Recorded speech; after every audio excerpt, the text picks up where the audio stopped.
So this episode was completely out of control. It was also my favorite episode. So much to unpack, so I'm going to get right into the plot. Now, we open with Tom Burns. So he is a former police chief, but he is retired. Now, he doesn't like the police work so much, but he still really likes the corruption and the bribes, so he's still very involved with the police. And also on a show with a lot of mustaches, he has the distinction of having by far the most glorious stash. Anyways, he goes to the Van Bergensons.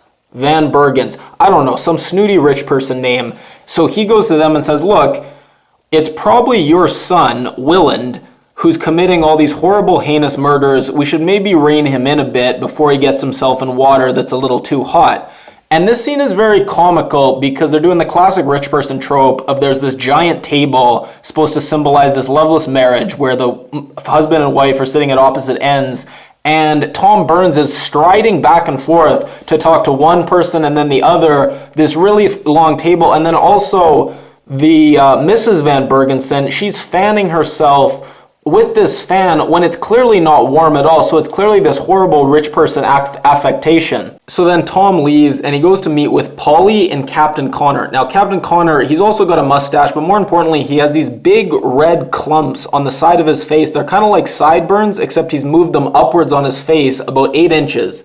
So they're talking about John Moore. Now, what happened last episode with John Moore? So last episode ended with him feeling slighted by his friend Kreizler. He felt like Kreizler wasn't respecting his intelligence and his contributions to the team. He also didn't like how close his friend Kreizler was getting with his friend Sarah. You never like it when two of your friends start getting together. That's never a good thing. So he, partly to distract himself and drown his sorrows, partly to feel important, he goes off to investigate this brothel by himself. He ends up getting drugged, and it turns out this was by the doing of Captain Connor, because Captain Connor says, look, we'll drug him at this brothel, and then we'll have all the people at the brothel sexually assault him, and then he's going to be so ashamed by this, we can hold this as leverage and we can dissuade him from continuing to investigate. Now, before John got drugged, he was talking to one member of this brothel named Sally. Now, Sally told him that Giorgio Santorelli, one of the boys that was murdered, was very well liked, especially by wealthier clients, and also that the night he disappeared, or the night he died,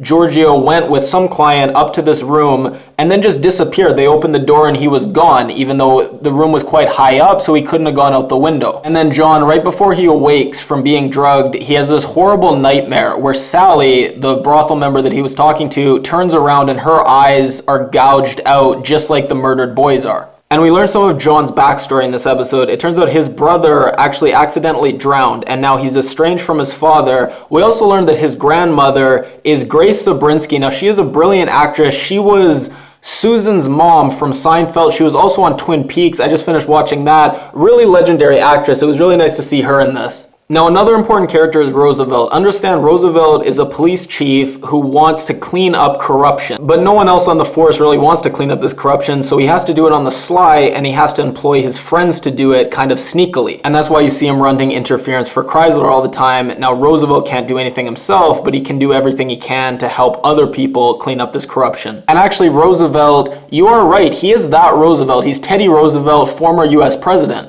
And this corruption really is out of control. First of all, the body of the Santorelli boy, who they want to do an autopsy on, they can't because it's been removed and no one knows where it is. Also, Chief Connor, he's in his office, someone comes in and says, Chief, and he says, look, can't you see I'm busy counting my bribes here?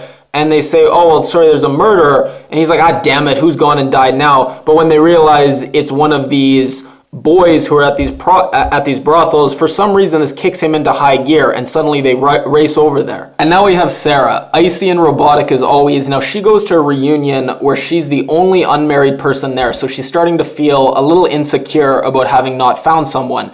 And we start to see that this group, this investigatory group, is a pretty tortured band of misfits. Now we already talked about John's brother. We find out that Sarah's dad committed suicide as well.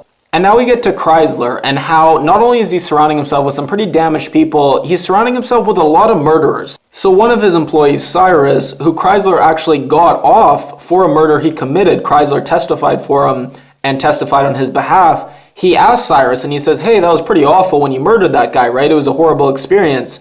And Cyrus is like, no, it was actually a lot of pleasure it gave me, and goes on this really disturbing rant reliving the murder. And then for some reason, this seems to get Kreizler really hot and bothered, and he goes into his study and he angrily takes off his jacket. And a couple things. First, we see that he has one arm which is quite a bit smaller than an arm should be. And we also see his interactions with another person who works for him, Mary, and we found out that Mary actually burned her father to death, and it took her a couple tries as well. And in the first couple episodes, we got some hints that Kreizler, something was a little off about him. His whole, we got to get in the mind of a killer, he seemed to be getting a little too into it.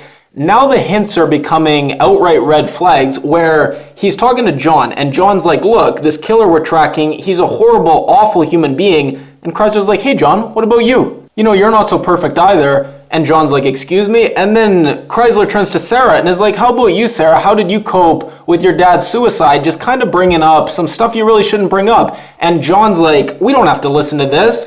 And then Kreizler turns on them both and is like, good, get out, both of you. Come back when we can have a real conversation and stop pussyfooting around the issues. And then John brilliantly takes this as the opportunity to make his move on Sarah. Needless to say, it does not go well. And then the episode ends with a killer lovingly stroking John's sketchbook, and the creepiness, they really took it up a notch this episode, which I actually really liked. Whether it was them playing Mafia at the reunion, another creepy boy with the missing eyes, and this very creepy shot, there are a bunch of boys and they're all playing in the water, and then there's this high, almost church-like choir voice singing, very unsettling. Also, they did something very cool with the Statue of Liberty in the credits, opening credits, that they haven't done in other episodes. If you didn't pay attention to that, it's worth going back and watching it. It's quite interesting. They're showing it kind of being deconstructed rather than reconstructed. I'm sure there's some symbolism there. And a few other final thoughts. The book that Kreizler picks up by Kraft Ebing, that's actually a very famous person who studied sexuality. This book is called Psychopathic Sexualis.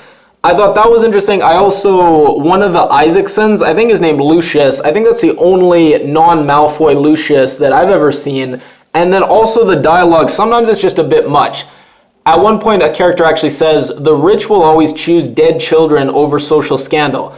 And it's like, I get it. You're showing us how awful rich people can be. And believe me, I sympathize. You don't have to tell us point blank. Like, leave a little bit to the imagination. Assume some intelligence in your audience. But all in all, I thought this was a great episode. And I'm really on board with this show. I was a little worried about it initially. But after 3 episodes in, I think it's getting better. And I'm really excited to see where they take it.